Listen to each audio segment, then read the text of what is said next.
किसी ने पूछा, इत्र और मित्र में क्या फर्क है? मैंने कहा, माहौल महका दे वह इत्र और जीवन महका दे वह मित्र।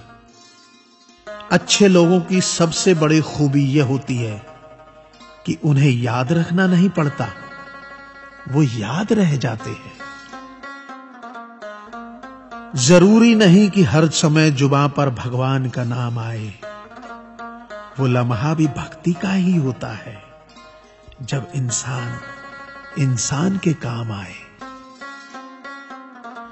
अजीब रिश्ता है मेरा ऊपर वाले के साथ, जब भी मुसीबत आती है न जाने किस रूप में आता है, हाथ पकड़कर पार लगा देता है।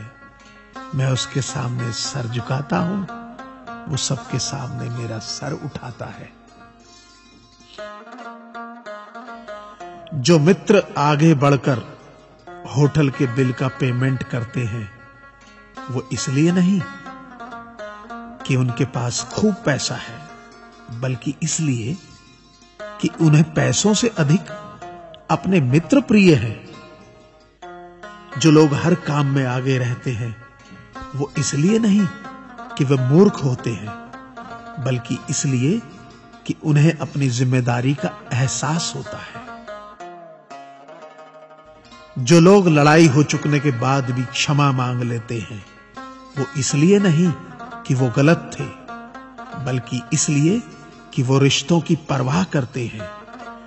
जो लोग आपकी मदद करने के लिए आगे आते हैं, वो इसलिए नहीं कि आपका उन पर कोई कर्ज बाकी है, बल्कि इसलिए कि वे आपको अपना मानते हैं।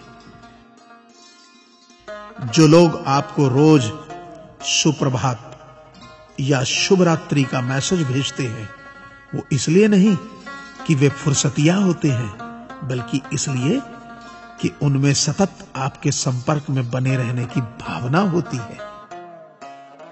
दिया माटी का हो या फिर सोने का, ये महत्व की बात नहीं है, परंतु अंधेरे में प्रकाश कितना देता है, ये महत्वपूर्ण बात है।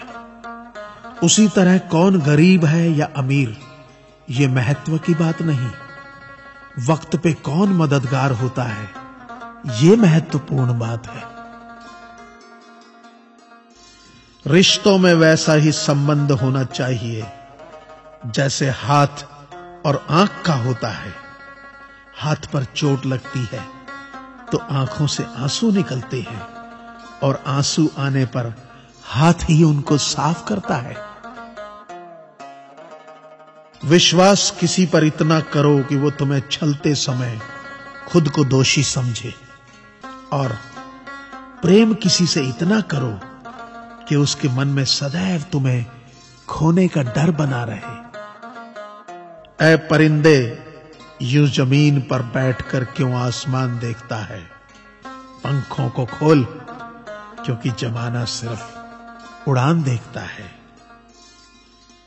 लहरों की तो फितरत ही है शोर मचाने की, लेकिन मंजिल उसी की होती है जो नजरों से तूफान देखता है।